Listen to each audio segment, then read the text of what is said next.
I'm starting this tutorial without any skincare on yet because I'm going to put on a stain for my eyebrows first, rinse that off, and then do my skincare. I'm using the Wonder Skin Brow Stain and Go in the shade Blonde, and I really just paint it over the general eye shape that I want to have. It looks really intense at first, and it also looks really red right at the beginning, but as it dries, it turns into an ashier brown, and then it almost turns green. Like, you can already see the difference in how warm it is when you first apply it and then how it cools down. Oh, I didn't realize I have my heater on. 1 second.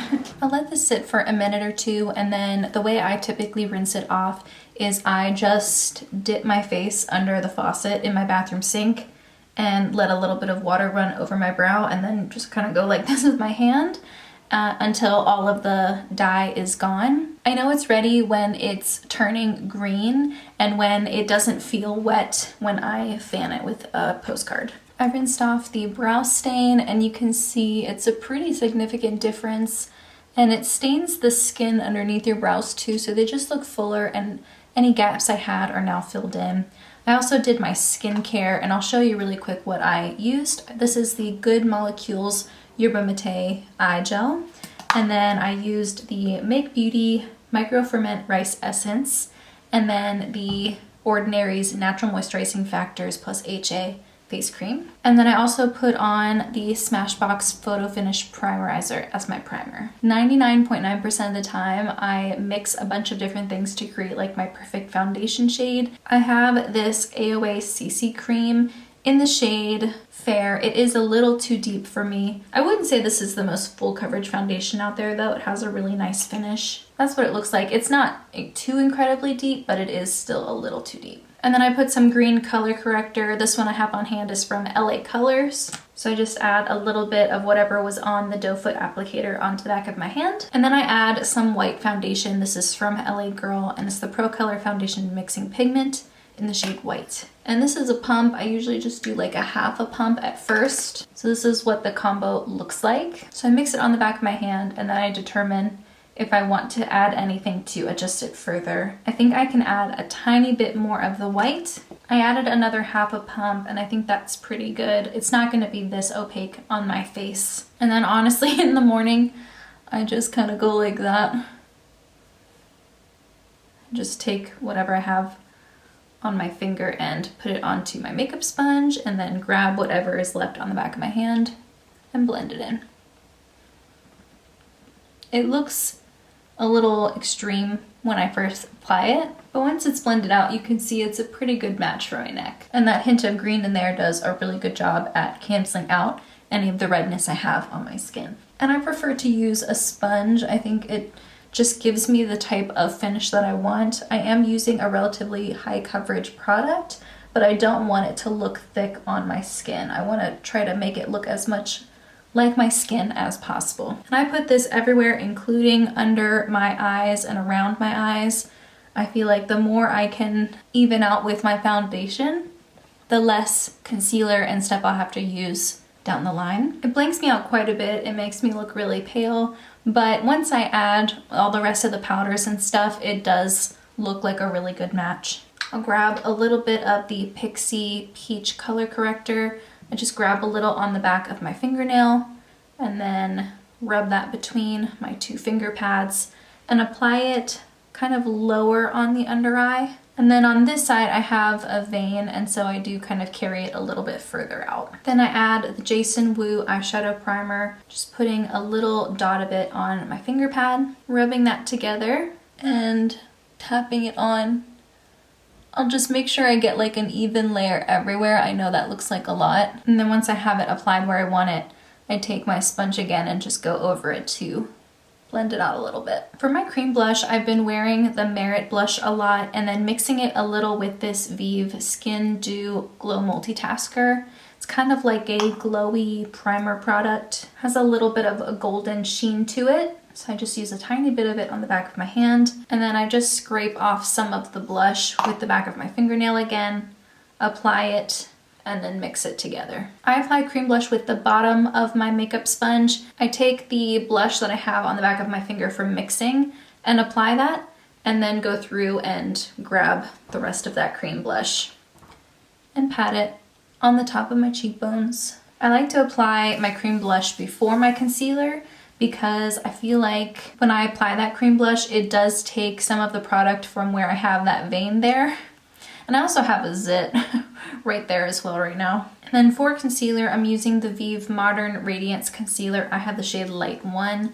This is a slightly thicker formula, so I put some of it on my finger pad, rub it between my two fingers, and then use that to apply. It has a pretty decent amount of coverage, so I don't feel like I really need to put too much on. And I like to use my fingers instead of a sponge because I feel like it gives me just a little bit more coverage. Something I've been doing lately is instead of powdering and then putting on setting spray, I've been putting on setting spray and then powder. I feel like it's helping my makeup from getting too glowy too soon. And it still does a good job at kind of melting together all the creams, and then I can put powder on to set. So this is the AOA Flawless Matte Setting Spray. And this has a really powerful spray, so I do hold it pretty far away and then fan my face until it's dry. Next, I'm gonna use this e.l.f. Velour Puff and the lavender powder from Fenty. I'm gonna use the wider bottom of it. I grab some powder and then I press it into the lid so that there isn't too much loose powder there. I kind of take my finger and tap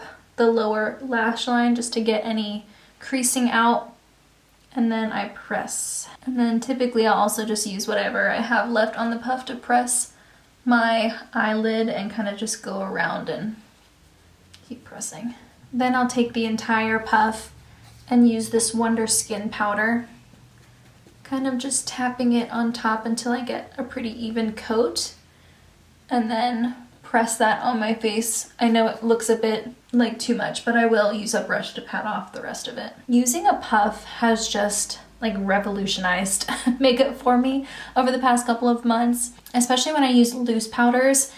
Having a puff to press it in instead of a brush, I feel like there's less powder in the air, so I'm probably breathing in less, but also I can really get into all of the crevices using a relatively light layer of powder, but it's just more effective because it's getting like directly pressed into my skin. If you're someone who doesn't like to use a lot of powder on your skin, maybe you have really dry skin, then this method likely isn't for you. But if you do tend to get oily, I think you should definitely try something like this. And then I use a brush like this. It's just like a Wet n Wild dense brush, and I use it to kind of just buff in that powder. So I'm fully set, but when you look up close, it doesn't look like I've powdered very heavily. So it's like effective while being less visible. And now my face is set enough that I can put other powder products on top without worrying that they will skip or attach to any like more wet parts of my face. I'm gonna grab some of this contour powder from a Charlotte Tilbury face palette and use a smaller, fluffier brush. And I typically start right here on either side. And then whatever I have left, I will kind of go back just in the back part of my cheek. And then I use a fluffier brush with the Fenty bronzer, just kind of brush it along the sides and then over my eyelids and then a little onto my neck. I'm using incredibly thin layers. I don't think it makes me look necessarily bronzed, but it does help to kind of bring some of my freckles back and bring back just a little bit of dimension to my face since I did use a pretty high coverage foundation. Next up, I'm going to use the Laura Geller highlighter with this Real Technique setting brush.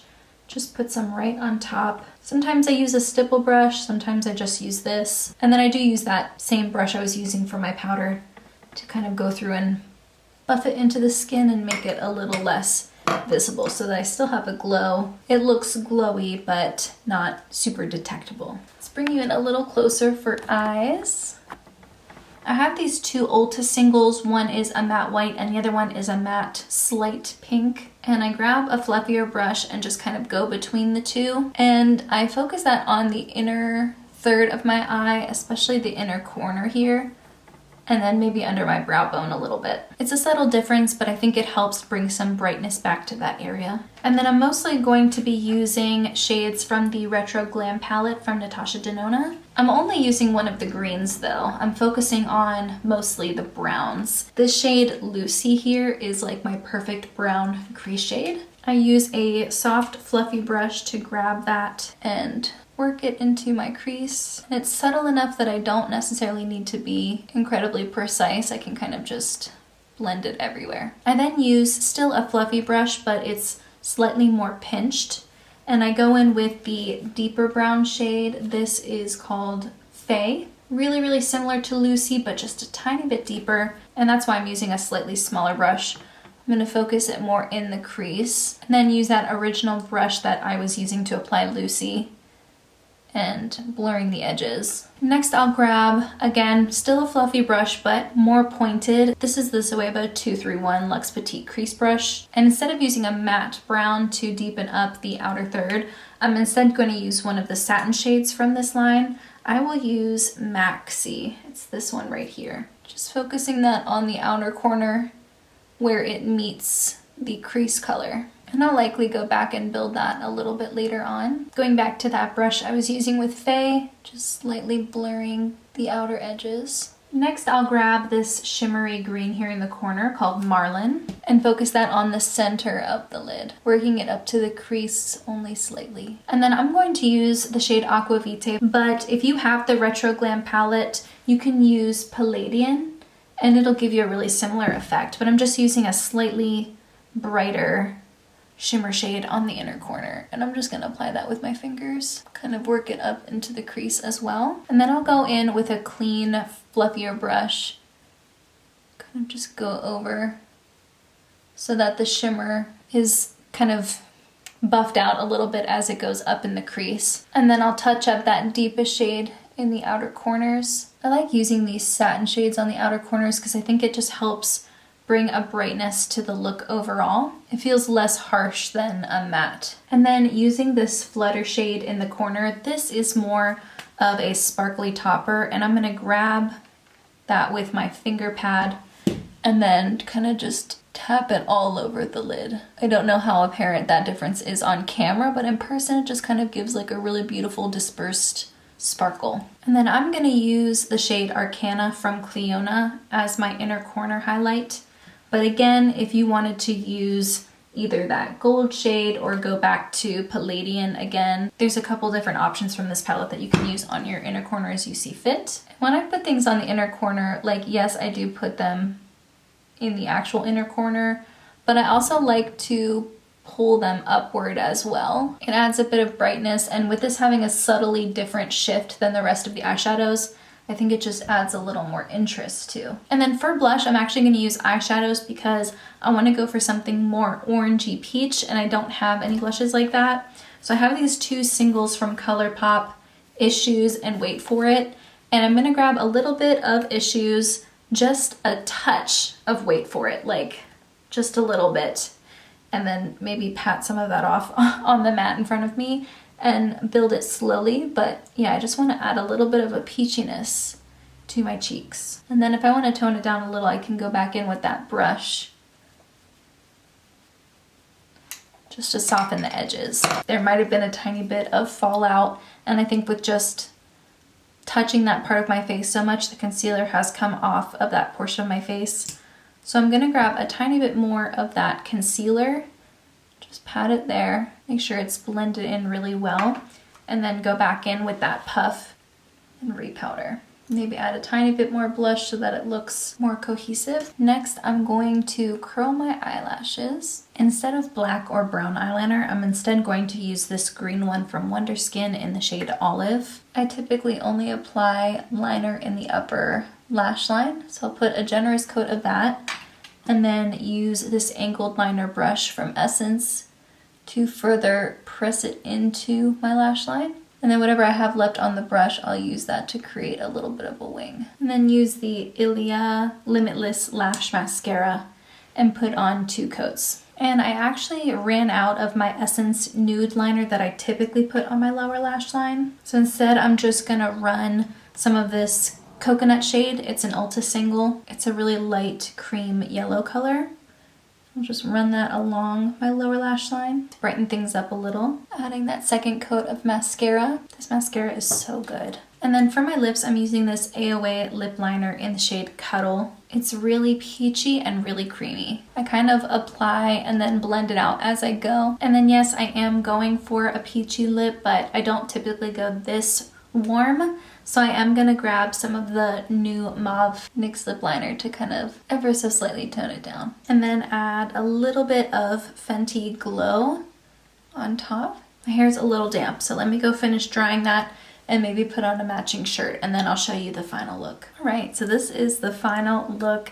I can't stop wearing this color. I've been wearing it for like 3 or 4 days straight now. I mentioned that I really like the green and peach combo. It feels springy to me. I do like wearing greens all year round, and I just find that I've been wanting to wear more colorful makeup, but just in a more neutral, grounded way, and in a way that's like still brightening and brings a lot of light to that part of my face. I don't think you necessarily need to have the Retro Glam palette in order to create a similar look. Any browns that you have available to you, and then if you have a green eyeshadow that's sort of similar to the color I was wearing. Anyway, I hope you enjoyed, but in the meantime, that's everything I have. Thank you so much for joining me, and I'll see you in my next video.